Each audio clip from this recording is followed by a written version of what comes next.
It's your host, Gabe Morales, continuing with our series on Mexican drug trafficking organizations. Be advised, there are some very graphic pictures that will be included here in this video at times, so just be forewarned. I will be covering their faces, and they are not intended to gross you out, but I will show a few just so you will have no doubt that these groups are blatant narco-terrorists. Zetas came from their call sign.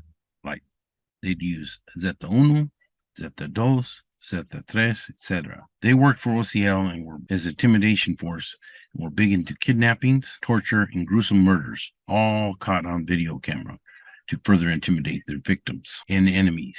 GAFES stood for the Mexican Army Air Mobile Group of Special Forces, which was very similar to our Green Berets, and they received training by U.S. forces here in the United States. Later on, they also received training from the Caviles, which were Guatemalan special forces similar to Navy SEALs. This Zeta special forces were led by Arturo Guzman de Sena, known as Zeta Uno, and they were well known for having training camps to train Zetitas, which were younger recruits trained in special tactics. These are just some of the weapons found in one of their training camps. If you want to talk about the evolution of the Mexican cartels into that realm we now call narco-terrorism, you have to go back to 1999 when the Mexican government established the Air Mobile Special Forces Group, known as the GAFES. These guys were very well equipped, trained, highly compartmentalized, 350-man unit culled from the finest that the Mexican military had to offer, designed to go after the heart of every single one of the drug cartels. Highly trained in aerial assaults and counter surveillance, secure communications, redundant systems of every kind. But almost immediately, Fort Benning, Georgia, as I said, they were highly trained and also well in their subunit of the GAFES, the Z unit, and Zeta is simply the letter Z in Spanish, as you know, defected en masse to go to work as the private mercenary army of the Gulf Cartel. Originally about 30 members consisting of the Z unit of the GAFES. With them, they took their training, their tactics, their weapons, and they began to incorporate terroristic acts they picked up by watching video posted by Al-Qaeda and Taliban forces in Pakistan and Afghanistan. Now, all 30 original members of the Zetas have either been killed or captured, but not before they could rapidly expand by franchising gangs all throughout Mexico to rapidly expand their numbers. They set up training camps all over Mexico to train these new members in the same tactics and weapons and terrorist actions that became known for.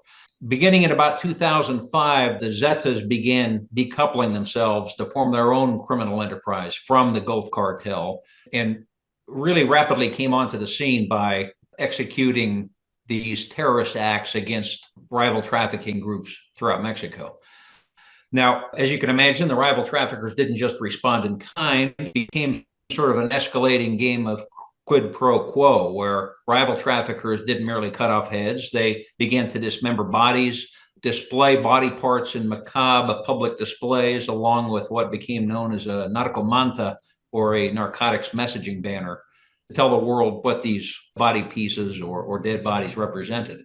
Unfortunately, it didn't just stay contained within the bad guys. It would incorporate targeting Mexican law enforcement as well. And I'm not talking about corrupt Mexican cops. They get killed every day down there working for the wrong side. And as a former high-level government official from the U.S.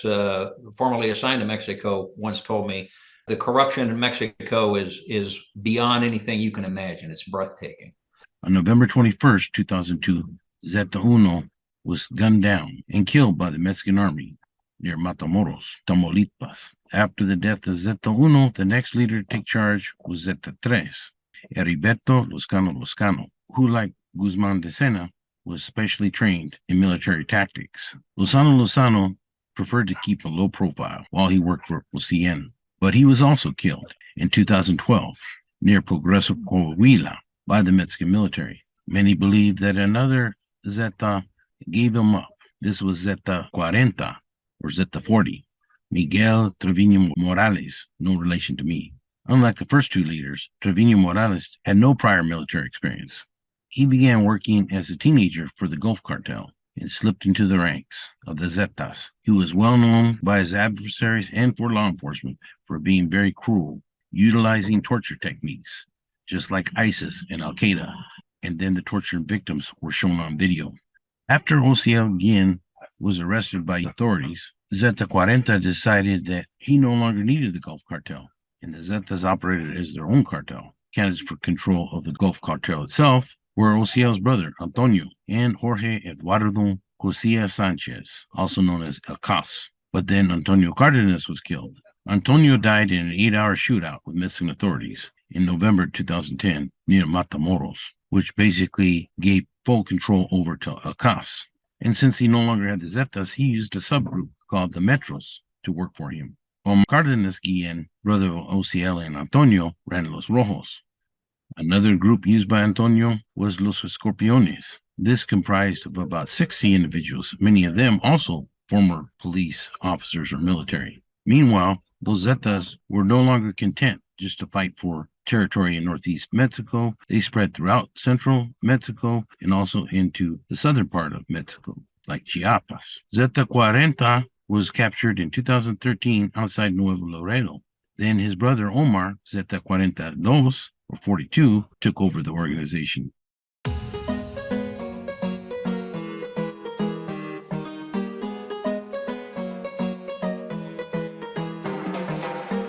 Eventually, Zetas fractured like many of these organizations do. But some of the Trevino Morales relatives started El Cartel del Noroeste. This included Miguel and Omar's sister, Isabel Trevino Morales, along with her nephew Kiko. She even recruited a group of female sicarias or assassins called Las Muracheras, and even utilized her own daughter, Sofia del Carmen La Mahon Monsiváis Trevino, before she was arrested in 2018. In 2019, Hector Raúl El Torre Luna managed to take control of the Cartel del Noroeste. He was responsible for a 2008 grenade and shooting attack on the U.S. consulate in Monterrey, Mexico, which was considered pretty brash to go against a U.S. consulate and take on the U.S. government. Today, the Cartel del Noroeste are considered the new breed Zetas, and they are at war with the Escuela Vieja, or old school Zetas, who are aligned with the Grupo Bravo in Nuevo Laredo, Tamaulipas. The Vieja Escuela operate out of the Matamoros area and are aligned with the Gulf Cartel. Old school Zetas will also fight the Cartel Jalisco Nueva Generación. Ivan Velázquez Caballero, known by his alias Zeta 50, El Taliban, was a ruthless individual in the Zetas organization. He didn't get that moniker for no reason. He was known to use terrorism, which we refer to as narco-terrorism in this case. He was known to use the same terrorist tactics that the Taliban used, and ISIS and Al Qaeda, but in this case, we'll call it narco-terrorism. Unlike some of the original Zetas, El Taliban did not have any formal military training. When there was infighting with the Zetas between Los Cano, Zeta 3, and Miguel Trevino Morales, Zeta 40 or Z40, in 2012, El Taliban, Velázquez Caballero, began working alongside Los Cano to kill Trevino Morales, but eventually decided to split from both men, and he joined forces with the Templarios, which I'll cover in a future episode, as well as went back to the Gulf Cartel, which was run by OCL Cardenas Guillen's organization. Like many other Zetas, El Taliban deemed Trevino Morales to be a traitor for giving up Los Cano, who was well respected by most Zetas. And so El Taliban's loyal forces often would videotape decapitations and other morbid videos. But just like most of these guys, he was soon captured, and he was sentenced to 30 years in prison by a Texas judge in Laredo in July 2017. Jaime Gonzalez Duran, aka El Hummer, was also one of the original Zetas, so he received specialized training from U.S. forces, as well as training from Mexican national forces, and even the Israeli Defense Force, which is considered one of the best in the world. He was then assigned to the GAFE, the Special Forces Airborne Group. Eventually, like other Zetas, he left and decided he could make a lot more money working for the cartels. And in this case, he worked for the Gulf Cartel. El Hummer is believed to be one of the individuals behind the death of narco corrido singer Valentin Elizalde Valencia, also known as El Gallo de Oro, the Golden Rooster. Elizalde was killed in November 2006, shortly after he performed a concert in Reynosa. He was only 27 years old at the time. It is widely believed that he was killed because he performed a song that was considered disrespectful to the Zetas, called A Mis Enemigos, to my enemies, which antagonized Los Zetas. And like I said, a Hummer ordered him killed, along with other Zeta leaders.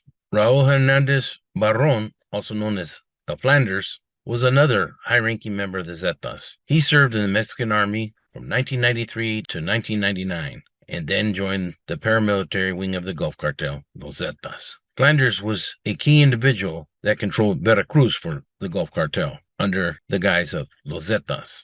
In July 2014, a big gun battle broke out between Mexican federal forces and the Gulf Cartel in Reynosa. 3 gunmen were killed, including Flanders. And there's other Zetas that you might be interested in knowing about. Personally, one that I'm very interested in is El Kilo. This was Martin Omar Estrada Luna, who was the Zetas leader in the little town of San Fernando, Tamaulipas. What is interesting about El Kilo is he actually grew up near Yakima, Washington, where I was born and where I spent all my summers. El Kilo was involved in murdering dozens of migrants that evidently didn't pay, and their bodies were found on a ranch. 10 more bodies were found in clandestine graves, and in total, the body count was 126, attributed to Kilo by his own hand or by his orders. Now, I know the Yakima County Police Chief, where Kilo grew up. It's a little town just west of Yakima, and I had this police chief in several of my gang classes. He told me that he was very surprised when he heard this news because he actually dealt with Kilo. Kilo also was sent to the Bureau of Prisons, where he ran as a norteño, which are visible here in his tattoos. When he got released and deported, evidently he started working for the Zetas. Another Zeta, Jose Manuel Garcia, was arrested in April 2013 for the killing of U.S. Immigration and Customs agent Jaime Zapata. So like I said, it is not just Mexico that is affected by these terrorists. We here in the United States are also not immune. And a lot of times, these things are not talked about a lot here in the United States. But drug cartels operate all over the United States, as seen in this map. Jose Maria Guizar Valencia, a.k.a. Zeta 43, or 43, was actually born in the United States, in Tulare, California, and eventually assumed command and control of his own faction of Zetas. This would be the old school Zetas, or Escuela Vieja, in the southern part of Mexico, near the Guatemalan border. He was responsible for the importation of thousands of kilos of cocaine and methamphetamine to the United States on a yearly basis. His faction murdered an untold number of Guatemalan civilians during his systematic takeover of the region. Guizar Valencia was eventually charged with major drug trafficking in the Eastern District of Texas, and there was a $5 million reward put out for his capture. He was in fact caught, like most of these guys eventually are, and he pled guilty on December 20th, 2021, to conspiracy to distribute 5 kilos or more of cocaine and conspiracy to commit money laundering. He was sentenced to 480 months or 40 years in prison on November 15th, 2022 by a U.S. district judge. His crime partner, Francisco Hernandez Garcia of San Luis Potosí, Mexico, also pled guilty on the same charges and got the same amount of time. And like I said, these groups are very fractured in Northeast Mexico today. As we've seen so far, and as we will see in future episodes, these groups can be very sadistic individuals who seem to know no limits to their evil, and some even worship the devil. Law enforcement and myself continue to monitor these organizations as there are changes in leadership and control over different areas in Mexico and as they move here into the United States. They are present in every major U.S. city and even many middle ones and even some small towns. They mainly exist because of America's ferocious drug appetite. And so it is with the Zetas today. They are a very fractured organization, no longer in control of much of Mexico. There's still some factions out there, but they no longer control as much territory as they once did in Mexico. But there are other cartels that are more aggressive today and still use the techniques that were engineered by the Zetas. And we will examine other cartels in future episodes. So I hope you enjoyed this episode on the rise and fall of the Zetas. For now, this is Gabe Morales signing off for Gangsters, Cops, and Politicians.